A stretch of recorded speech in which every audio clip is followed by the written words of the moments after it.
This is the Music Therapy Chronicles podcast interview with Carolyn Koebel. And she would just jam. It was amazing.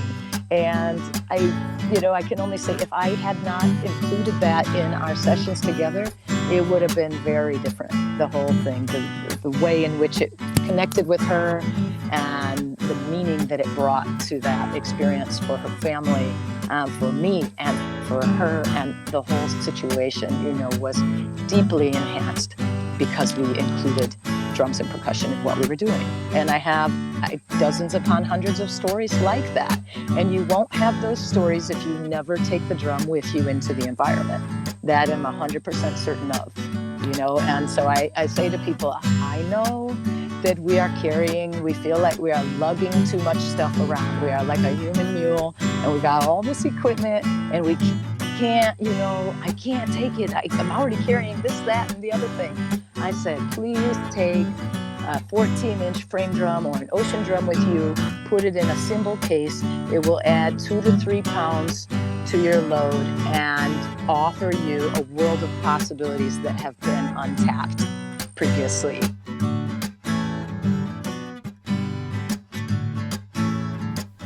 You're listening to the Music Therapy Chronicles, a podcast about music therapy from a variety of perspectives.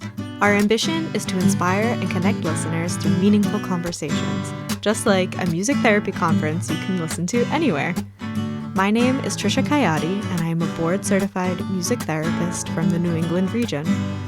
If you like what you hear, join our group on Facebook and share your own insights and thoughts about the episodes. You can also connect with us on social media and online at Music Therapy Chronicles.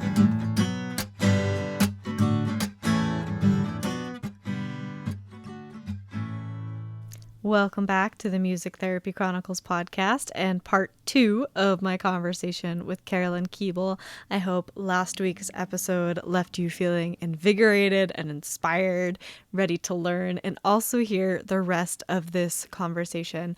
In this episode, we dive more into impactful experiences that she's had on her journey of studying global percussion and some more ways that we as clinicians can incorporate these instruments, these practices, these teachings into our work. So I hope you enjoy this episode as much as you enjoyed the last one.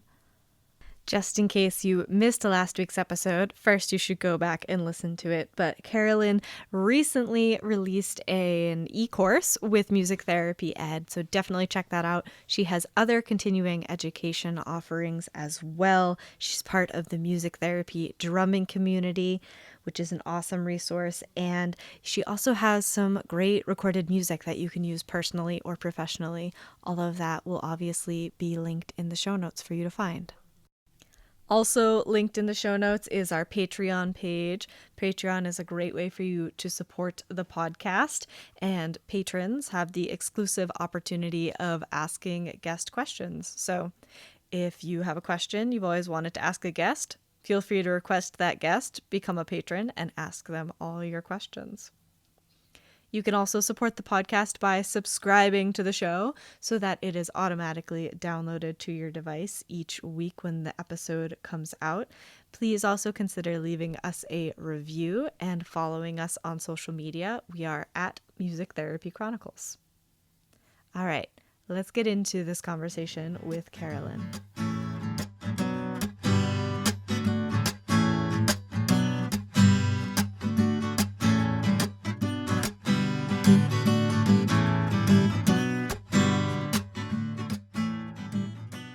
So you threw out a lot of things, and I'm ready. I'm ready for the world to open up and to go on these retreats and to travel and all these things. In all of the traveling you've done, all the teaching and the learning and the people you've met, are there any really salient experiences you've had that just have totally reshaped, your practice, the way you see the world, any of that? Some of your favorite experiences? I think every experience I've had has reshaped me endlessly. So every trip I took, as a study trip, was a cultural immersion experience. And I will say that I purposely have chosen and made great efforts to travel as a non-tourist. Mm. I wanted to have the most typical kind of experience I could. So I've been able to connect with people and teachers and experiences that took me into some very deep places of discomfort and unfamiliarity. Mm. As a, privileged white Westerner, I, had no access to these kind of experiences, no personal up close encounters with how so many people on our planet are living with so very little, and how they maximize fully and do so many things with drum and dance and music and song to emancipate and liberate their spirits and to stay well and healthy, and to have these incredible positive attitude about life with so much less than we think we need here in the Western world. Mm. And that has just taught me endless gratitude and humility, and encouraged me in my own ways to do as much to support other people's ability to have access to things that they don't necessarily have, and to work and collaborate as much as possible with BIPOC individuals in the music and arts community, who I see are incredibly talented and have so much to offer the world, but they are, held back by the systems and the issues that we have deeply ingrained in our society here. And if I can be a partner and a collaborator and a liaison to help emancipate their situation, and to bring their power into the forefront, and to be able to, watch them thrive and grow, and then all the ripples that sends out into our world that encourage other people who see that. They need to see role models, right? We need Mm. to have role models from every perspective to help encourage the next generations. And, just because of the things I've studied and participated in, travel has put me in the minority position on nearly every occasion. And that was such an important experience to have, and one in which I needed to accept whatever was offered to me. I can say, for health reasons and my own path that I was on in my early 20s, I decided, okay, I'm going to be a vegetarian for a period of time. I thought this was going to be my lifetime after I left my childhood home and could have my own autonomy and choose my own health practices and nutrition. This is my choice. And then when I was traveling, I immediately realized within like less than 24 hours that was not something I could travel with. Mm. That for me, I was like, I cannot impose this on my host who invited me here, and they want me to experience this traditional culture that I said I want to experience. I Mm. came here and I say, I want to taste the local food. I want to understand what life looks like, what life feels like on a daily basis for the people here, and why drum and dance is so strong and vibrant. It gave me the context for the role it plays within that culture and society. And that meant, that if I went to a sacred ceremony and they sacrificed the goat, and then if the goat was prepared and that was part of our celebration and ritual that evening, I'm not going to say no thank you. I'm not going to say, can I get a salad? Mm. This is just ridiculous. And it just it really set me straight quickly. And I'm glad I did that early on, because then I was like, okay, you know what? Life has to be that of a flexitarian, Mm. for me to feel respectful to the people who are sharing so much with me. And this is so important to our relationship, and to not cause insult or injury and disrespect of what is part of their cultural practice and way of life. So I can just say, over and over again, that was part of my experience and taught me so much, profoundly shifted me. Yeah. What a catalyst studying world drumming can be. Yes. Yes. From my relatively limited in comparison education with world drumming, it seems to me that these I don't want to say underprivileged, but like you said, we are westernized, we're very privileged, and different cultures are not. They don't have the same things we have.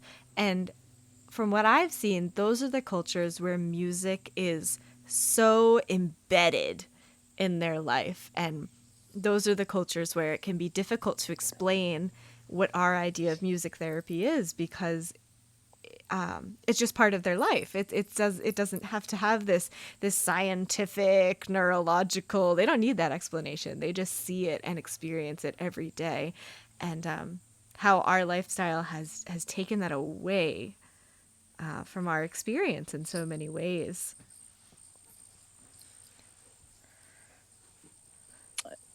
I absolutely would agree, and I don't have much else to say on that topic other than we've compartmentalized it here, and we imposed the concept of the performer and the audience, and we put a stage up and we separated these two worlds, and there is, it's just not like that other places. It's so much more fluid. It's so much more integrated and continuous. And we talk about it sometimes in the context of like the call and response phenomena, that the audience becomes part of the performance. It's one continuum in many traditional cultures in society where they have regular and ongoing community ritual and celebration and events and parades that are so much different than our idea of a parade. The occasions where I sort of stumbled onto a series of musicians and processionals and things that are happening, and everybody just kind of joins in, and you can't tell who's in the parade. The whole thing is the celebration, and everybody is included. And that's absolutely part of my philosophy, and drives me. I believe that everyone needs to be included. And one of the functions of music therapy is to give music back to everybody, to give access to it, to the expressive capacity of it, to the people that we serve and interact with, whether we're working in wellness or whether we're working with individuals, of varying circumstance, for whom music is a tool of reintegration and accessing wholeness and expressing the music child, the way that Clive Robbins talked about it, that we all have that music child in us. And tapping into it and facilitating it is so much what we can do as music therapists. And it's amazing that we've been able to do as much brain mapping as we have, and to understand that there's also this other level of work and rehabilitation we can do because of neuroplasticity and all of the tools we have and work with in music and rhythm and melody and prosody, and all of this content that's innate to music is the number one thing that can repair and restore and rebuild our brain's complex neurology. So that's amazing. It absolutely is. But at the same time, yes, all of this other stuff is still the heart and soul of music therapy too. And it's super duper important. And I'm glad that there are so many of us who do music therapy in authentic and unique ways among our profession. And I'm sorry it causes conflict and the need to defend, when I truly feel at peace that there's room in this world for everyone, that everything we're doing is needed. And it's great that we're all called to do the work in our individual areas of specialty and focus and interest. And that when we come together, like at the recent virtual World Congress, that you could see such diversity on a planetary level of how music therapists are working. Because no, music therapy in other parts of the world cannot mirror identically what we've decided in Western society that it looks like. That just does, it's nonsensical, and there's no reason to, I just feel there's no reason to quibble over it. It's about humility and honoring and respecting the inherent wisdom that it contains and how that functions for different groups of people. Yeah. I could talk about this all day, but I want to be respectful of your time. So, goodness. Okay. Are there any other topics you want to get into before we wrap up with our rapid fire questions? Woo! Oh, rapid fire questions. I'm not even ready for that. All those are about I you, so would there's no just wrong say, answer. oh gosh, I would just say, one interesting question people do ask me because of my involvement with hospice for a fair amount of my professional career at this point is, they get kind of a puzzled expression, and they say, well, I mean, do you play drums? And I say, I play music for people at end of life. Yes, I do. And the drum is a powerful accompaniment tool. And there are many people I meet with diverse cultural backgrounds and absolutely diverse faith traditions for whom drums and percussion are very, very congruent with their experience and how they're used to receiving the music that's meaningful for them. So that's where the drum, a frame drum, is an awesome, awesome accompaniment instrument for singing and for chanting. And for some individuals who are still, at a higher functioning level and are not bedbound necessarily, they're still actively engaged and we're playing music and creating music and expressing together. My client from Venezuela would just drum her heart out when I went to visit her. And her daughters would just beam and make videos and tell stories. And they just said, Mom was a wonderful dancer. And at this stage of her life, she was in a wheelchair. She couldn't express by dancing, but she could dance on the drum with her hands. And this is not something she did in her life. She was not sitting around playing the drums a lot in her younger years. But when I met her and I thought, okay, who is this client? What music is going to speak to her? I am not well versed in the traditional music of her background and where she grew up, but I can speak to her through the language of rhythm, which is inherent and paramount in the music that she loves. And she would just jam. It was amazing. And I can only say if I had not included that in our sessions together, it would have been very different. The whole thing, the way in which it connected with her and the meaning that it brought to that experience for her family, for me and for her, and the whole situation, was deeply enhanced because we included drums and percussion in what we were doing. And I have dozens upon hundreds of stories like that. And you won't have those stories if you never take the drum with you into the environment. That I'm 100% certain of, And so I say to people, I know that we feel like we are lugging too much stuff around. We are like a human mule and we got all this equipment and we can't, I can't take it. I'm already carrying this, that, and the other thing. I said, please take a 14-inch frame drum or an ocean drum with you, put it in a cymbal case. It will add 2 to 3 pounds to your load and offer you a world of possibilities that have been untapped previously. And after you try it a few times, if you find no value in it, then leave it in your car and carry on. But please present the stimulus, give the opportunity to see if something else is available and if another space opens up. Because I will tell you that plenty of music therapists express issues related to burnout. And I'm very, very convinced that one of the ways we can ward that off is to continue to introduce new content into what we're doing and to offer these novelty stimulus experiences that tell us where to go next. What a good one.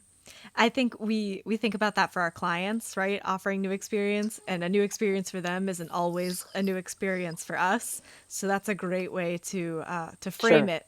No pun intended, but to frame it that like you need that too to keep your practice Hey, going. right. Indeed. Beautiful. All right. Do you feel ready for the rapid fire? I'll try. I'll do my best. Do I get to do, can I play or pass? Sure. I mean, like I said, they're all about you, so there's no wrong answers. The questions are short, but your answers don't have to be. Okay. All right. The first one is coffee or tea? Both. Early bird or night owl? I do have an explanation. Oh, go I do ahead. have an explanation for coffee or tea, though, Yeah. because I ended up since 2012. I've been teaching and traveling quite a lot in China. So I started teaching percussion workshops and music therapy programming, and then I also did a series of concert tours with a musician I work with out of the East Coast. So we did countless tours, and I'm telling you, both in my travels to China and Japan, tea and the ritual of the tea ceremony is a sacred cultural rite. Mm. And when you ask for coffee there, they look at you sometimes like you're crazy. Like, we have the most amazing tea, and that's what we drink here. And I was like, that's right. I'm ridiculous. I want to drink the tea too. And I had like no idea the world of tea. And now I'm a tea drinker, and of a very different style than dipping Earl Grey or Lipton into a cup and calling it good. Yeah. I learned about flower teas and loose leaf teas and the art of tea and the incredible fragrance and experience of it. So just like another example of, how that completely shifted my attitude about tea, Yeah. in a huge, huge way.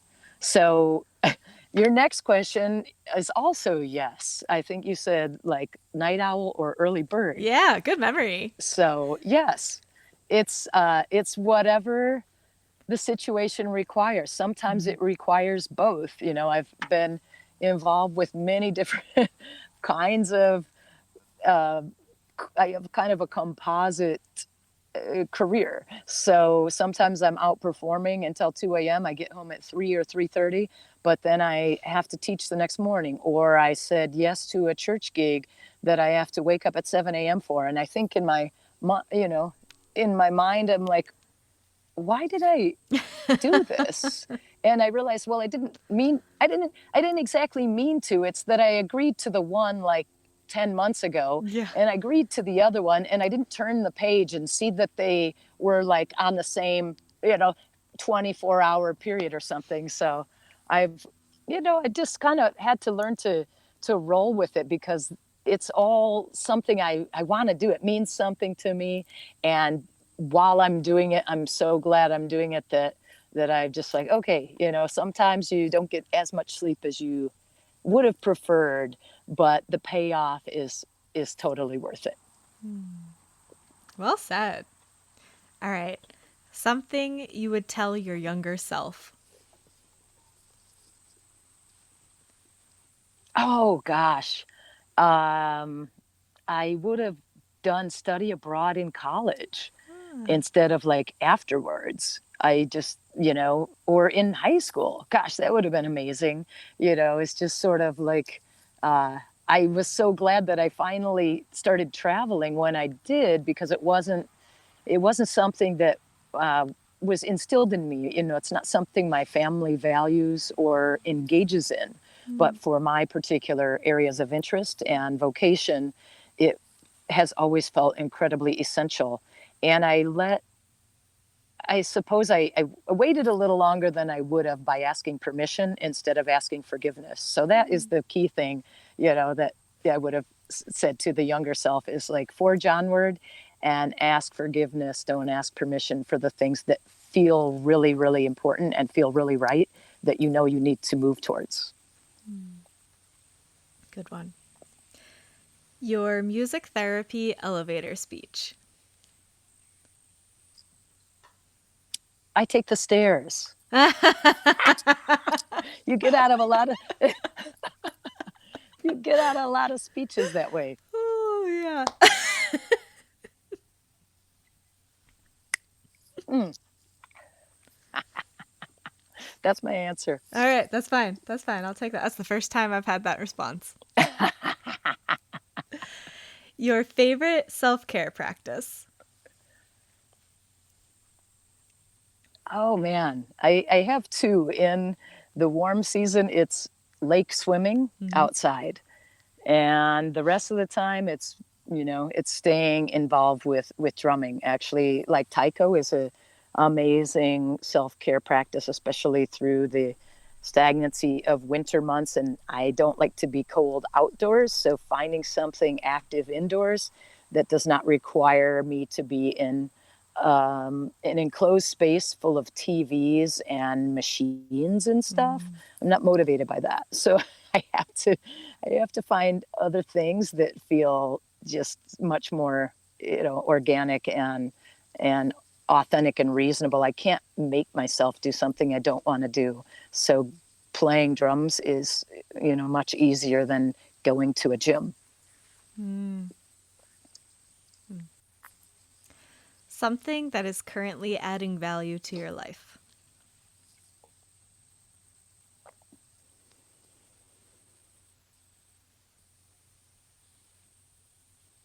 Oh gosh.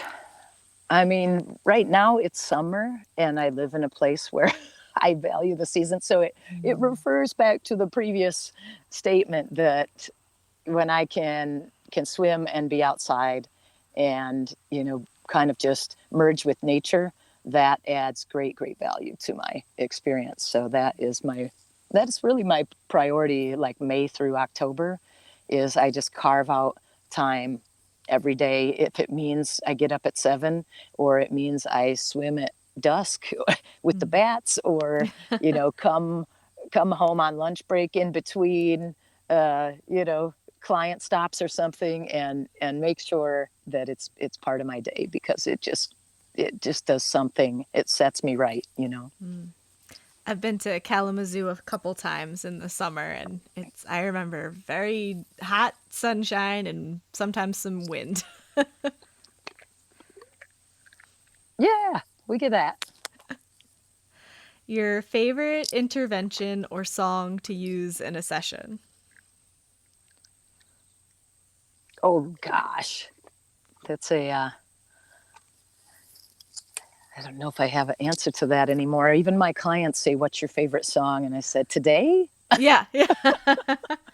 So I don't know. Oh man, I don't necessarily have a favorite anymore because I think with hospice we have a broad range of individuals.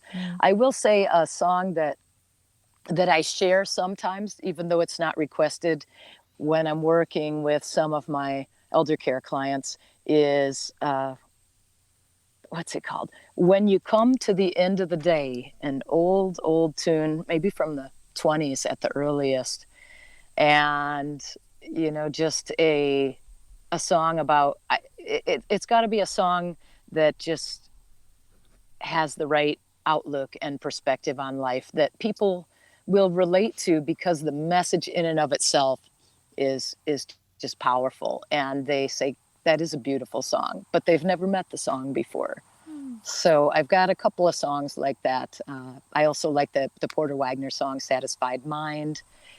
And, another early big band song, The Best Things in Life Are Free. So songs that affirm what really matters in life. Those are my go-tos.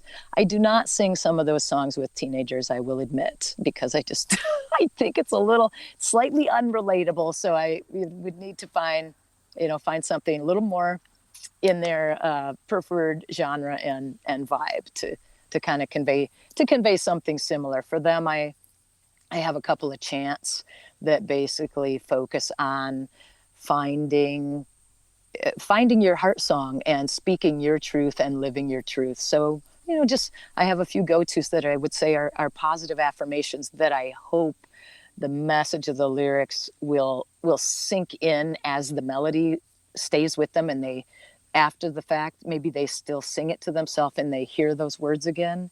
And something about that helps them, stay strong and find hope on dark days. Dirt days. Good way to say that. All right. The last question is, how can the listeners find you and connect with you?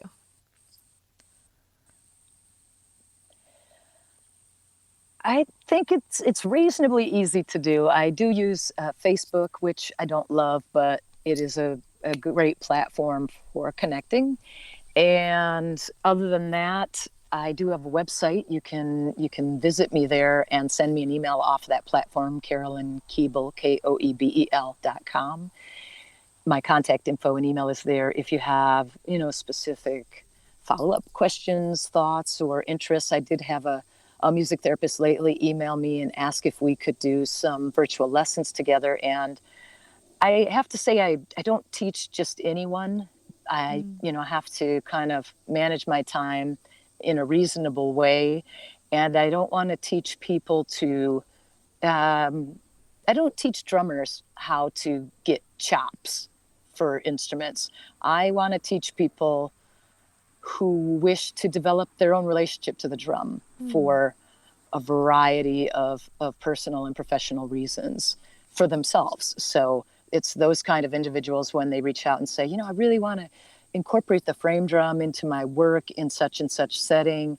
Would you be willing to do some coaching with me to, help me move towards that goal? And that's like number one, yes.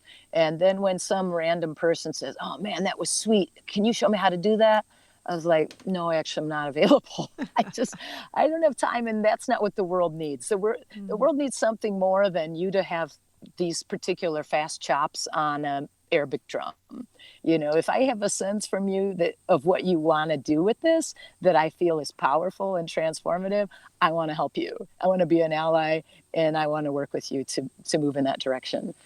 And I make tons of recordings, performing and playing music with other humans, and creating improvised music for movement and dance are big parts of my life passion. And I have a Bandcamp page, carolynkoebel.com, with 2 projects I did for honoring the passage, a celebration of music therapy voices who work in hospice therapy and end-of-life care. So lots of incredibly stirring music and supportive music for that time, both for the clinician and for the individuals we serve. So both those projects are there, and I really, value them above almost anything else I've done. And a lot of just personal music and collective music is there. Great music for moving, for relaxation, and just transcendence. So those are ways to track me down. And I have some material on the Music Therapy Drumming website, and we continue to stay active as a cohort and community with that. And upcoming classes with Music Therapy Ed on drumming and singing with the cone drum, and my class from just a few weeks ago is active on there for the months ahead. You can go and view it as a recorded class with the frame drum. So incorporating the frame drum into your work and adding song. So these are things that, like I said, have been central in my own synthesis and development with percussion, drums, percussion in music therapy, and giving it a place alongside guitar and piano in our toolkit. Absolutely. Yeah. Awesome. I will link all of those things so the listeners can easily find them. Thank you so much for making the time to talk with me today. I really enjoyed our conversation. Awesome. I appreciate you doing this. Of course. Have a wonderful rest of your day. Nice sunny day there, and a good weekend. Yeah, you too. Thanks so much. Take care. Bye.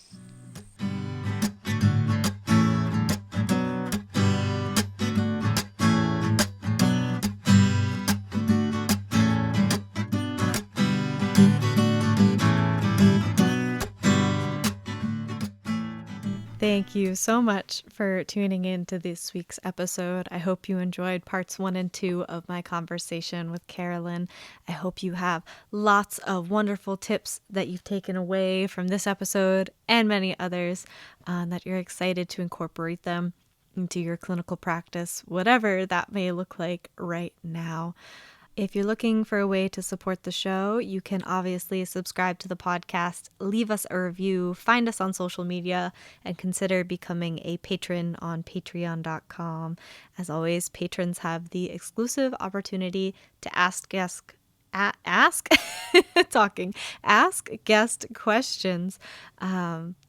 And maybe there's someone special you want on the show, and that would be your opportunity to ask them all the questions you've had.